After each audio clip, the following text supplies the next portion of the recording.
전 세계적으로 한국에 대한 관심이 뜨거워지자 중국인들은 아무런 근거도 없이 한국을 비하하는 일이 늘어가고 있습니다. 특히 중국 내부 커뮤니티와 동영상 콘텐츠를 통해 더욱 극심해지고 있죠. 중국이 주장하는 대표적인 것은 한국인은 고기도 제대로 못 먹는다. 수박이 비싸 사 먹지 못한다입니다. 한국에 수년째 거주하고 있다고 주장하는 한 여성이 유튜브에 영상 하나를 올렸습니다.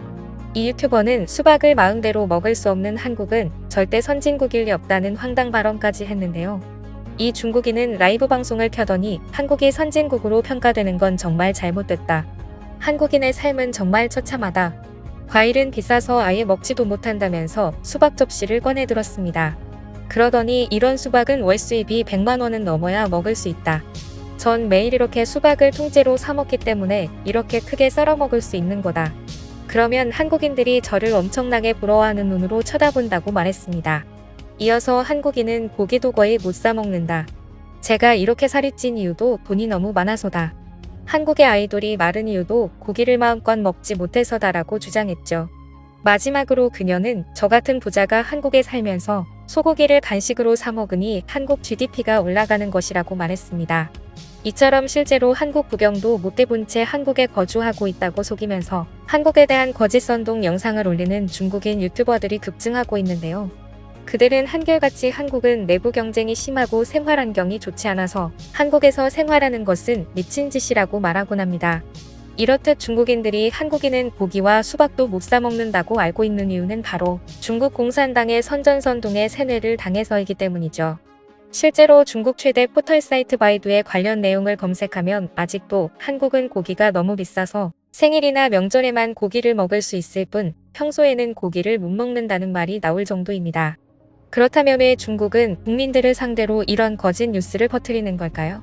그 이유는 바로 중국이 한국 위에 있으며 경제적으로 우세하다는 걸 보여주기 위해서입니다.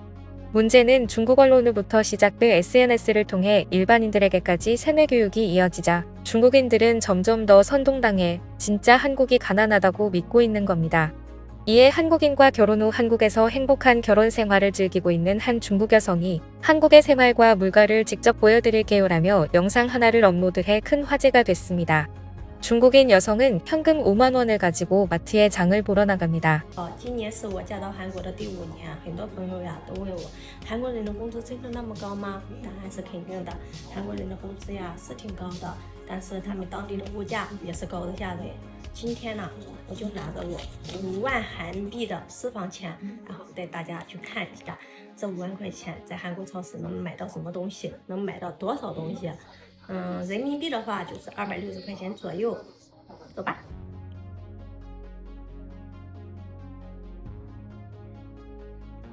摆在一个15元人民币，国内多少钱呢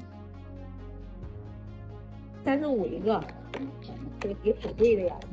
3个苹果90，人民币90块钱，香蕉是15块钱，15块钱这么多。15块钱在韩国已经很便宜了，香蕉在韩国是比较便宜的水果。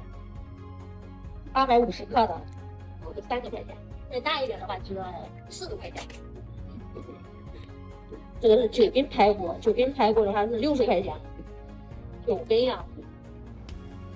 我鲍鱼60块钱4个，黄瓜15块钱2个，这不要命吗？你说？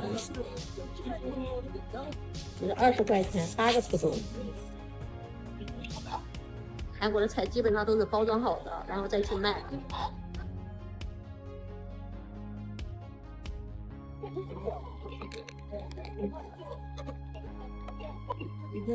6만 4천 7천입니다.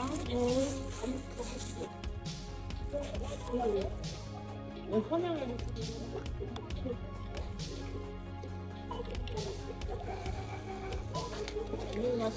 감사합니다. 现在呢，我从超市已经回来了。本来我是计划花5万块钱去买东西，结果呢，我花了6万4700多。然后人民币的话就是320多块钱。那320块钱能在韩国当地超市买什么东西呢？我给大家看一下我具体买了什么东西。今天买了洋葱、鲍鱼、鸡、罐头，排骨、柿子饼，还有烤牛肉，还有一袋火腿，让我儿子打开了。这些东西呢，总共花了320块钱，你觉得贵不贵？ 영상에서는 5만 원에 맞추기 위해 무조건 싼 제품만 고르는 게 아니라 여성이 평소에 사는 물건을 골라 담으며 정직하게 한국의 물가를 보여주었죠. 이를 본 중국 네티즌들은 충격을 받았습니다.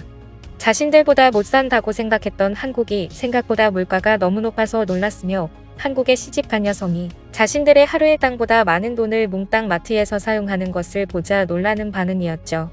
그도그라과시 올해 중국의 소비자 물가지수와 생산자 물가지수가 모두 예상치에 모자랐기 때문입니다. 중국의 취업난도 심각한 수준인데요. 최근 중국 국유기업인 중국석유 천연가스가 행정직원 1명 채용 공고를 냈는데 세계적인 명문대 석박사 출신이 224명이 몰렸다고 합니다.